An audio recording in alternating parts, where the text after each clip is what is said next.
Meryl Comer, you have written I found it a really moving page turner, harrowing, but I couldn't put it down. Slow Dancing with a Stranger, Lost and Found in the Age of Alzheimer's. It's about your struggle with your husband who has Alzheimer's early onset, and you've been caring for him for 20 years? 20 years. And I resisted even writing a book because I didn't know whether I'd wear out. My journey is not over. So I resisted for 5 years writing it. Forcing me to look back was very painful because I was looking back over 20 years of doing what I did, and I thought, oh my God. This has been my life This for has been my life. For 20 years. You gave up a career to care for your husband, Harvey, who got early onset Alzheimer's at age 56. What was he like in the early stages? He was a wonderful physician researcher. He was in cancer and hematology, never gave up on his patients, and then his behaviors began to change. And of course, if you go back 20 years, they thought it was anything but Alzheimer's. It was type A personality, depression, mad cow's disease, because he had been in London for a medical conference. The whole diagnosis took about almost 4 to 5 years. And Harvey is still? We're still at home. We're doing hospice at home now. So I've moved through every stage there is in the disease, from walking him 6 miles to prevent sundowning. When early patients confusion. get worse at night? You know, when we talk about all the adult daycare centers, they don't want you if you're incontinent. They don't want you if you're combative, and that's one of the big issues even in institutionalizing loved ones. If you're a problem in a facility, you get kicked out.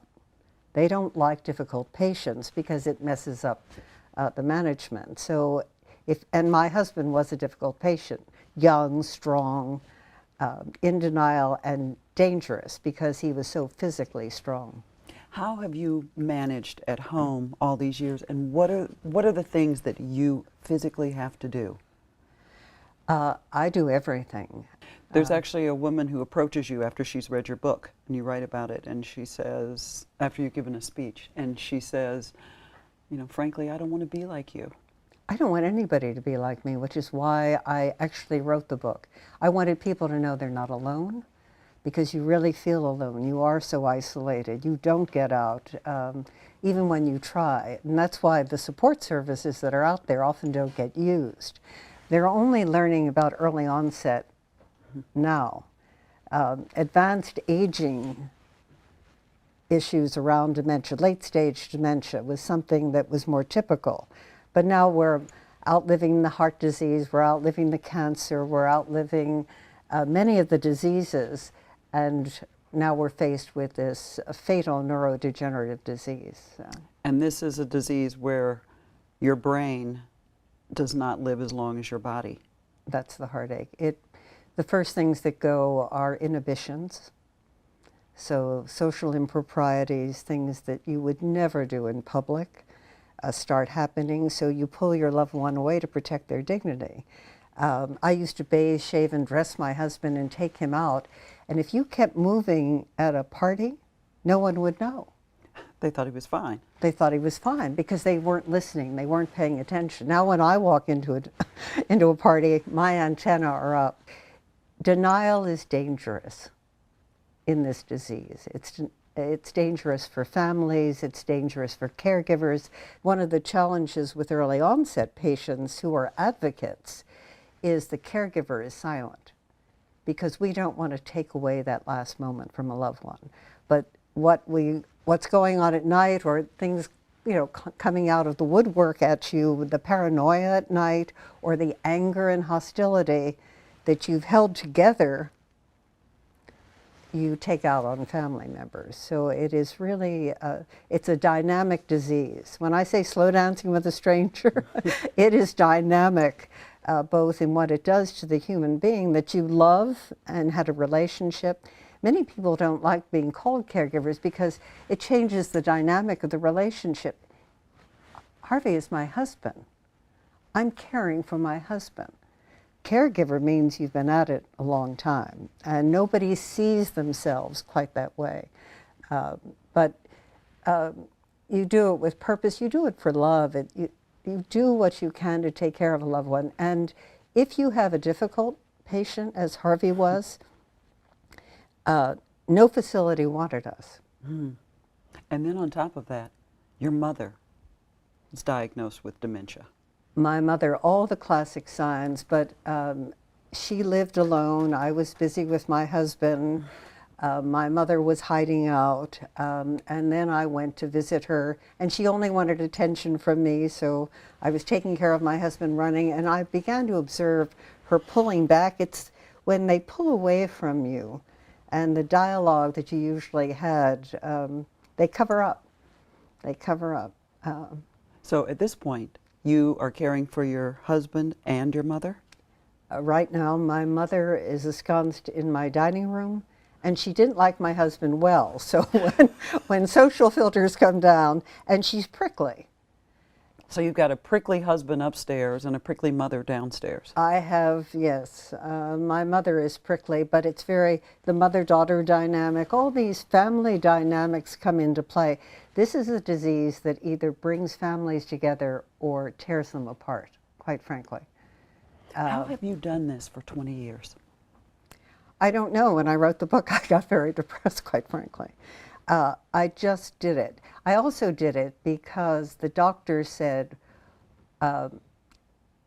he can't last that long. And I thought, well, I'd love to give him quality of life. And I knew that at home he was respected, that he was loved, that everything was about him. And I also knew the issues of the staffing ratios in the facilities. But the reality is I was wearing out without even paying attention to the warning signs, because you don't go to the doctor. Caregivers are classic. 40 to 70% of us are depressed, and I think we deserve to be depressed. We don't go to doctor's appointments. We have other problems, and we ignore them because of the intensity of care. It's the demand of care, and you forget, and it becomes a new normal for you. And people often say it's the caregiver who wears out or dies first. It's a frightening statistic for me. I became very vocal when I saw that the public conversation was about a little old lady who didn't remember her address, when in fact it's the cruelest of diseases because it really robs you of who you are.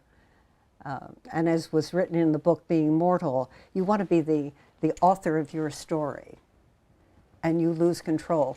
A friend of mine had cancer, and in her final days, I helped her put up Post-its on who got what in her household, and she looked beautiful that day, and 2 days later she passed. She had control and was a party to what was happening. This disease robs you of not only who you are, but the ability to be part of those decisions. And I think that's what's hardest to watch, because I had to guess what my husband wanted. I had to be creative in the space. I didn't want my house looking like a hospital, so I put up garden gates to protect him from stepping down. I turned a bathroom into a European shower so I could bathe him on the toilet. I had to, because it's such a physical issue too. He's 6'2.5", almost 200 pounds, and now I'm lifting dead weight. My respite was going out and doing strength training, paying a nurse to cover me so I could go out and do strength training so that I could come back and actually take care of him. You gave up your original career, but now you have another career as president and CEO of the Jeffrey Bean Foundation Alzheimer's Initiative. You didn't want that initiative to be about care. You thought there was enough of that, so what are you doing? I thought the care space was saturated, and I was a caregiver, and I escaped to the cutting edge. I wanted to be part of the future. I wanted to be part of the solution, because I wanted our generation to say, this disease is unacceptable. We needed to attack it the way HIV/AIDS, the way breast cancer. This is the biggest women's issue since breast cancer. We outlive men statistically. we're more prone to get it, and we're just beginning to learn about the sex-based differences. I was recruited to become, run a foundation, and I thought, well, how can I do it? I'm still a caregiver. I have a fancy address, but it's my upstairs bedroom. That's where you're running the Because it foundation. takes two of us now to care for my husband, to physically lift him and manage him. But the idea of fighting the disease outside, because I can't do anything more for my husband than I do every day, was empowering. And I want other caregivers to find a way to find their voice. So I've really pushed all the mobile technologies, the smartphones. You want to know how you are? Mirror, mirror on the wall, look at your smartphone. What are you looking for on the smartphone? Well, you're taking a simple reaction time test. You're getting feedback on yourself. So the initiative works for caregivers? Yes, and their patients. Also for the patients, and you're looking at getting early diagnoses. I'm looking at what I call the healthy brain study, of looking at the impact of caregiving on caregivers, but using mobile technologies to let caregivers track themselves, to understand themselves and see themselves, because we forget who we are. What's the website? The website is healthybrainstudy.org. And you can go to that. We've had over 1,000 women in about 12 weeks sign up, participate. It asks you to do a quick lifestyle survey and then a 30-minute brain performance test. How are all these different changes in technology, how are they really helping caregivers? Do you take the study, does that just get you out of yourself for a while? It's reflective. It's reflective and gives you feedback. It's the feedback, because again, isolated, you forget who you are, so that's a big issue. The ability to track your loved one, to give the doctors data and information in between visits. The disease is so nuanced and it's different in every individual. So how do we track it? How do we become helpful in the research process? I'm a data collector. Look at me. Give me a smartphone and look what I can do. Now that's empowering against the hopelessness of a disease. No matter what I do, I don't win. I can't help him. I can give him quality of life in the stage that he's in. And you have to move with the disease. If you fight the disease, you will wear yourself out before the disease. You have to go with it from stage to stage. It means if all of a sudden he can't communicate, then you have to figure out a different way to communicate. You don't fight.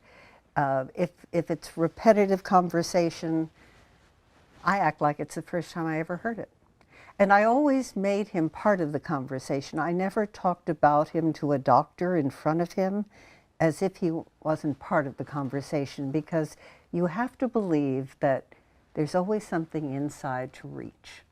And that's why with music therapy, if it brings the person back, the reason music therapy works is that it infuses the brain, so it's not just in one part of the brain that may be all clogged up. So it's the brain is fascinating. It's just a fascinating space. But again, my interest and my passion, it's a legacy. I don't want my great-grandchildren coming to their parents and saying, why doesn't Nana know me anymore? You know, it's just a heartbreak. It interrupts generations, and it makes me fearless. It's a good feeling. I recommend Fearless.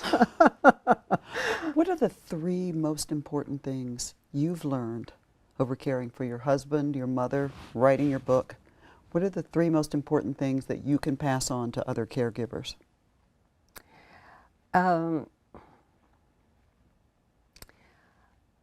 Small victories, not woe is me, because there's pain everywhere.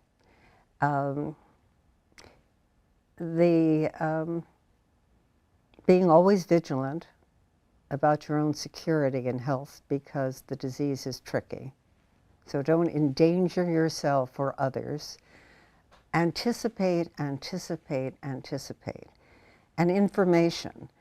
I read so much that I almost shut myself down. You can get too far ahead of the disease when it may not happen in your case, because it's so idiosyncratic to the individual, which is why we can't generalize. There will never be a one-pill-fits-all magic bullet. It will probably be more the cocktail from the HIV/AIDS experience, because there's so many things going on. And, you know, it took us 10 years to get to the moon when everybody said, we want to go to the moon, all right? We need that same energy to actually find a disease-modifying therapy. Do you know what 5 years of quality of life would mean to anyone who's sick or to somebody in our space? My husband might know we have 3 grandchildren. You know, things that you lose. And the other lesson is live the moment. Find joy in the moment. And whether it's putting love into your grandchildren, because love is reflected, and when you oversee deterioration, you don't get feedback. Find those moments and cherish them. And, you know, you'll never know how strong you are until you're in the middle of it. And I bet you'll surprise yourself. Are there times that you have to go in another room and just scream and cry, let it out? After 20 years, I don't think there are any more tears left. The nicest thing was that the feedback, when I did lay my life out unvarnished for people, was that it made people feel that they weren't alone. That they weren't alone, and that is so big in this space. So that was rewarding for me, that they're not alone and that we need to do something together to change the trajectory. This is too big and we have to stop it now. Thank you. Thank you. Thanks so much for being on Healthy Minds.